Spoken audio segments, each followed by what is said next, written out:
Hello everyone and welcome back to my wildlife garden. A little update on the seedlings that I planted, what date was it? I think the date's on there, the 21st of March. So these are the peas, the Kent blue peas, beginning to come up. There were only 2 when I went to bed last night, but another 4 have popped up, and I think there's something happening in this one. I just feel might have to water it, it might be a bit dry. And this is the bergamot, and they're all little popping up. Nothing in that one yet, just one in that one, but there's enough there for, if I can get them going, that's enough for me. Nothing in the evening primrose, but that seed, I have a job getting evening primrose seed to germinate. I've tried before, so no surprises there. And as I mentioned on the devil's bit scabious, I didn't think there was any viable seeds. So, but not a problem, because I've got some plants have arrived from Farmer Gracie, and they are devil's bit scabious. So I've got 3 plants of that and a sanguisorba. Not sure how that will do in my garden. It does say semi-shade, so hopefully it'll do well. Yeah, the seeds here are doing well. Still have to do the potatoes. I might do those next week. These are earlies. They're Pentland Javelin or something. What are they? Yeah, Pentland Javelin.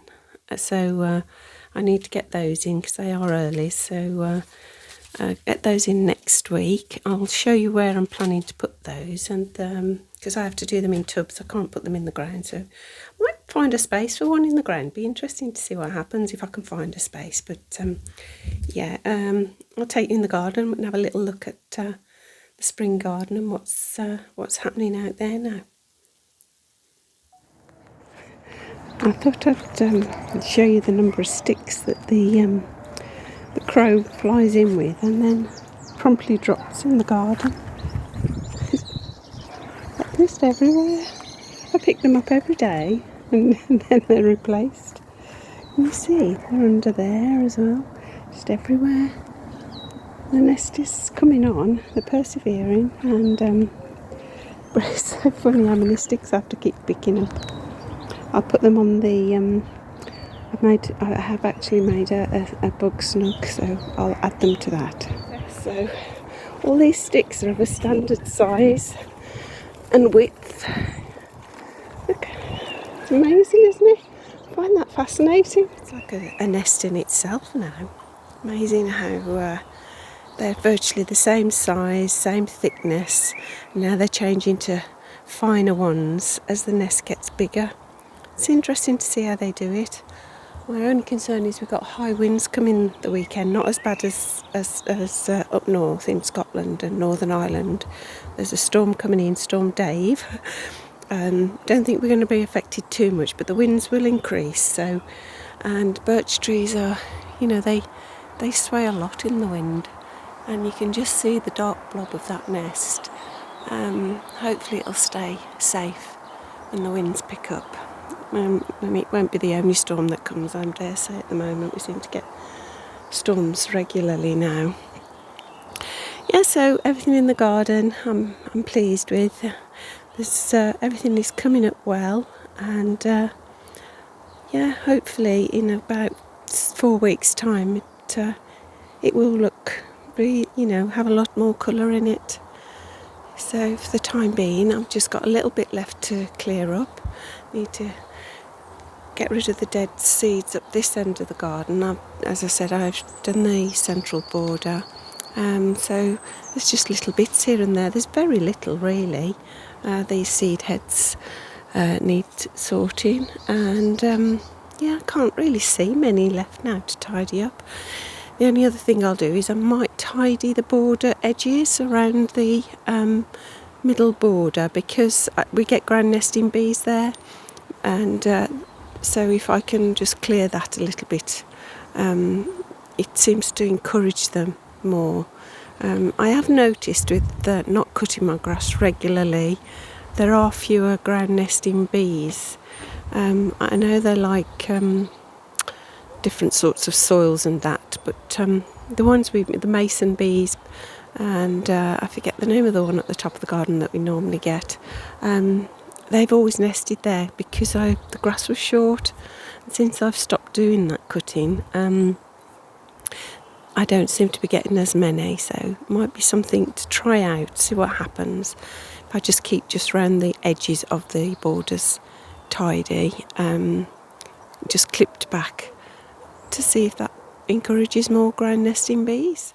So this is the Devil's Bit scabious. It advises you to put them into pots to get them established before putting them straight in the garden. And this is the sanguisorba. So I'm not sure if I've got that deep enough really. I'm not sure where. I perhaps need to repot that because that's possibly not deep enough. I'm not sure.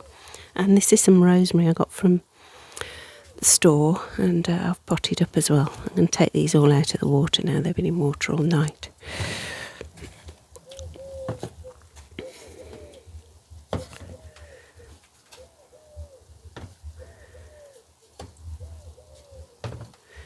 we go. Bought a new pot because I need some for the peas, a pot for the peas and some carrots, so that'll come in for the peas. And thought I'd show you the tulips. I didn't buy the tulips. This was a birthday present from my family, and included the pot, a big pot. But they're absolutely stunning. The only problem with tulips is they don't come back, do they? They do a big blousy display and rarely come back, but beautiful at the moment. I'm loving these little bell flowers. I forget the name of them. They're really gorgeous, but I'm not seeing any insects on them yet, but then there aren't many about. Only the hairy-footed flower bee and the odd bumblebee at the moment. There's still a lot going with the grape hyacinths. Some just starting to come up. These are a strange one actually. They're like a double. They're not that effective. These are also part of my birthday gift. Yeah, so they've done so well, this grape hyacinth this year. These are lovely too. Yeah, this is fritillary, a lovely fritillary. And I do see bees on these. They last quite a while and I do see bees on them, but they seem to be up earlier this year. So we'll have to wait and see. Just remembered this. I think they're called snowflake, this little flower snowflake, but I'm not sure of the cultivar or anything, but lovely little plant. That one's got damage by the looks of it. Drooping down, I'll have to give it some support. Let's have a look at what else there is. The Mexican fleabane is absolutely covered in buds. You see all the little buds? That'll be making a great display soon. Did see someone who says you're supposed to cut it all back, but I've left mine this year, so it seems to not be affecting the buds.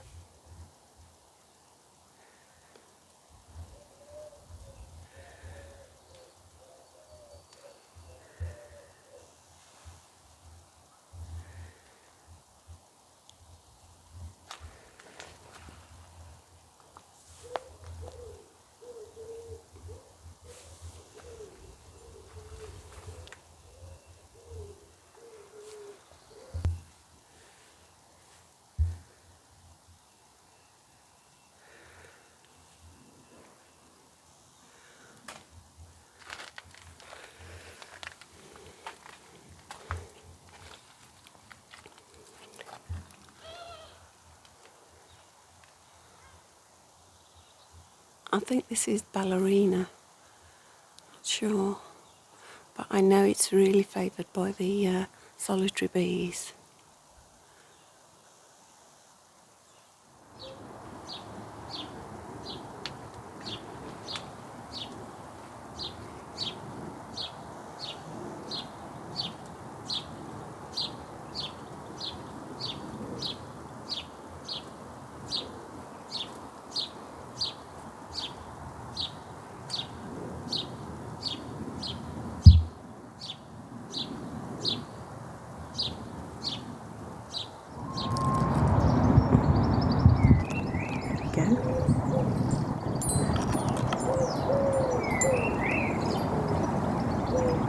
hello.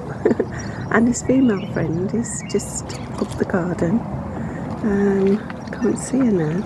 And he's been taking those mealworms to her. What a pleasure that is. Some plants need 6 hours of sunshine.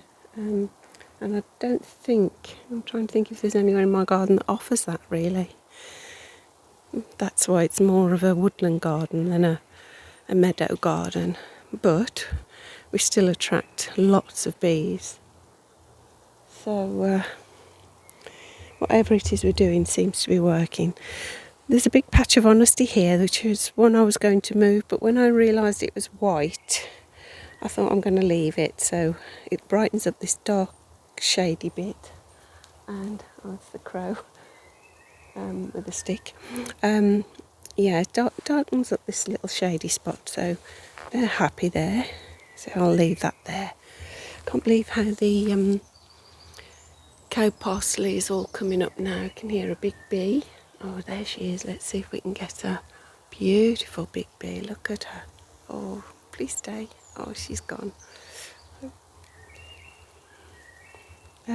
Yeah, this is all cow parsley. I'd love wild carrot to be grown, but again, I don't think my garden's sunny enough for wild carrot. I have tried and it doesn't succeed, but this is doing well. There's all drips coming off the birch tree, dripping with water. Female hairy-footed flower bee out, I can see.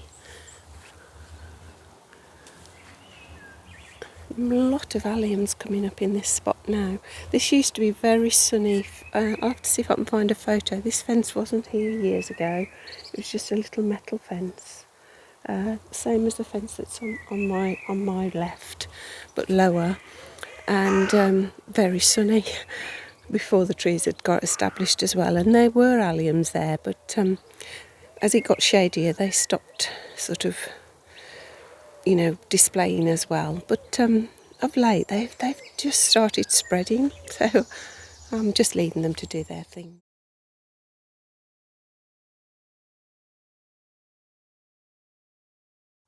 There we go. Can you see that green shoot? If I try and get any closer, it goes out of focus. But that just looks to me like there's something happening there. It's as close as I can get, really.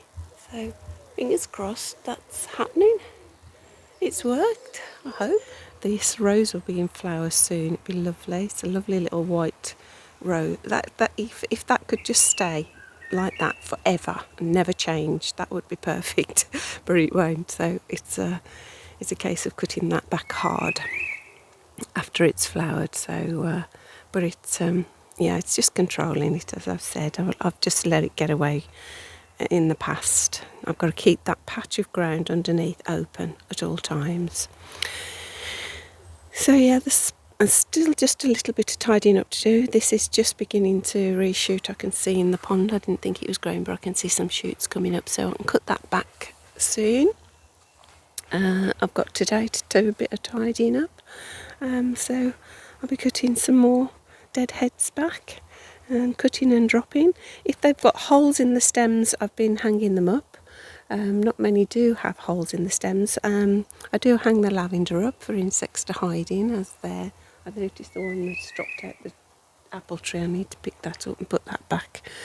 But yeah, everything is great. Got a number of foxgloves in the garden this year. Should be a good display of foxgloves.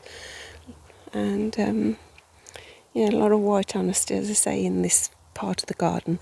In the wilderness at the top, it is the red. And I do find the bees are not as attracted to white. It looks lovely, but it doesn't attract as many insects at all. Whereas the red, the orange tip will lay eggs on the red honesty. If it hasn't got its, the jack by the hedge garlic is its main plant food source for its caterpillars.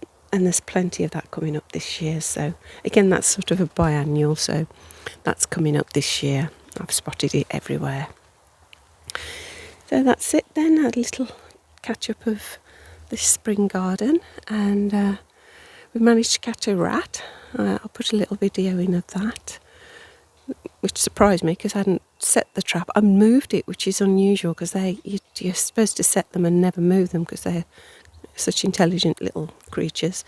But it's living down by the canal now. Hopefully found a new home down there. I'm just seeing how many hairy-footed male bees are about today. They're not as hardcore as the females. Yesterday was cool and I hardly saw any males, but the females were out. Crows are so noisy. But this morning the sun's out and I see lots of males everywhere. And I think that's a tree bee. Yeah, is it a tree bee or is it a carder bee? Let's have a look. It's a carder bee queen. Wow, the first carder bee. Fantastic. Oh, look at her. I must get another one of these. Oh, look at her, she's beautiful. Look at her. We do get them nesting in the garden. They build a beautiful mound of moss, north facing really, spot. Oh, wow, it'd be great if I could get one to build a nest in the garden again. I need to move some of the moss. There's a lot of moss in the garden. Oh, she's just stunning. I could watch her all day. Feeding really well. She's pristine. I imagine she's only recently emerged. Really lovely. That's a good sight for this morning. So yeah, there we go. Spring in my wildlife garden at the moment. The dock coming up here, and there's the red honesty. I find that's far more attractive to insects than the white. I hardly see anything on the white honesty. And I have had the orange tip caterpillar lay its eggs on this pink honesty when there's no jack by the hedge about, but there's plenty of jack by the hedge this year. So you usually get orange tip butterflies visiting. Didn't get many last year, a couple last year, but hopefully if they come, there's a food source for them. Still no tiger moth caterpillars visible, but there are holes. I've noticed there are some. Oh, now that's droppings. Can you see those little black specks? That's caterpillar droppings. So they are on here somewhere. As to whether I'll find one, it's not underneath there at the moment, but obviously I'd noticed some holes in the leaves. So hopefully I'll keep an eye out, and if I find them, I'll record them. Yeah, that's definitely caterpillar droppings. It's a moth, not a butterfly. Yeah, there's one or two I can see now, so fingers crossed. They're there somewhere, just keeping well hidden. That's good as well. That's carder bee the other day, queen carder bee, and the tiger moth caterpillars possibly reappearing. That cheers me up, no end. Oh, that was a big queen bee just come out the ground. She might be nesting. That's another thing I'm going to have to keep a recording on. There's a big wood pile here. We had an evergreen tree taken down a few years ago. It was just taking up so much space in this narrow garden, and it was right next to the birch tree, so it was just too much shade, so it was taken down, and so it's a massive wood pile here. So hopefully I've got a bee nesting that looked like a buff-tail to me come out, so I'll be watching that too. You have to keep your eyes peeled when you're in your garden. She's feeding at the moment. There she is, look, she's feeding on the green alkanet. Now that'd be great. She got a food source right next to her. She's got quite the food. Oh, she's a bit cross with me.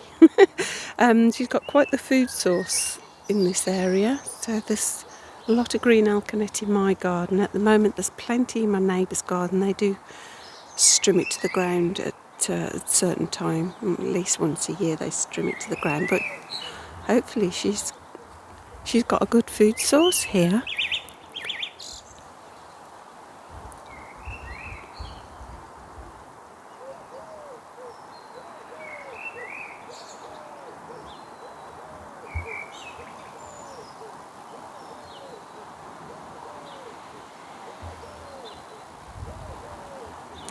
That's the beginnings of the white currants coming into flower.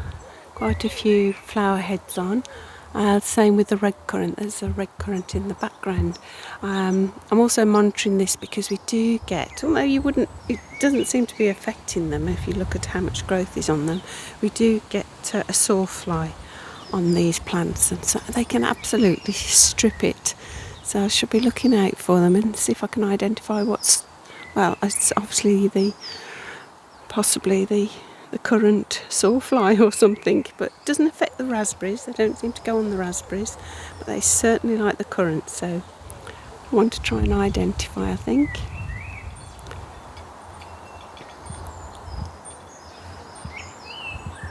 This is box, and it's badly affected by the box moth, and so I'm going to be taking these pots out and I'll just put them up the garden in the wilderness to store, see how they keep going. This one seems to fare better. This one's really been affected. It's just sort of not growing anymore, so I'll give them a feed and then I'll put them up the top of the garden. Now I've got some new pots to put in here, and then it's just deciding what to put in them, maybe some nasturtiums or I'm not sure, some wildflowers. It's quite shady, so it gets late afternoon sun, but it doesn't get sun till sort of after midday really. Because this is, if we look up the garden, that's north facing, so until the sun's come across there, it doesn't get any sunlight, so not many wildflower seeds, especially meadow seeds, which tends to be the main ones you get, grow in those conditions. So I'll have to see, I'll have a think. Woodpecker's still coming. It's feeding last night on the fat balls, and I collected when I tidied up, some of these sticks I noticed have got holes in. We do get scissor bees and another tiny bee, so the yellow-faced bees. So with a bit of luck they might nest in these little straws. I've put some up here and I've put some up by the shed, and I've put some canes up by the shed. I'll show you those.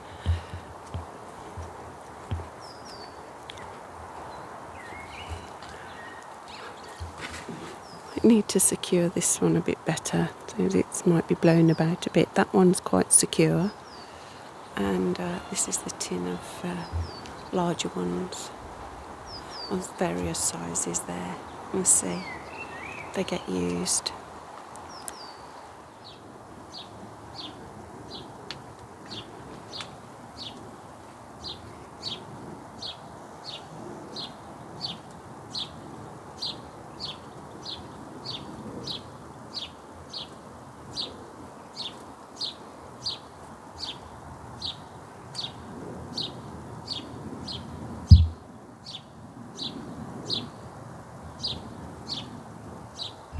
Well, I hope you can hear me. I've got the wind muffler on. The wind has certainly got up now, and I thought I'd just show you that nest that the crows have built and how this weather is affecting it. Let's go up. You can see it there. Oh, it's been blowing the camera out of my hand. It's the very dark patch. It's right at the top of the birch, and when the gusts get up, it just sways all over the place. Well, you imagine eggs in that. It's hard to see it really, but it's not the best place for a nest, I don't think. We'll have to wait and see. But yeah, just the crows aren't on it at the moment. They're flying around occasionally, but they're not going near it. But I was just thinking, if there were eggs in there, it wouldn't be very safe, would it really? Here comes another gust. It's calming down a bit now. Let's wait for a big gust.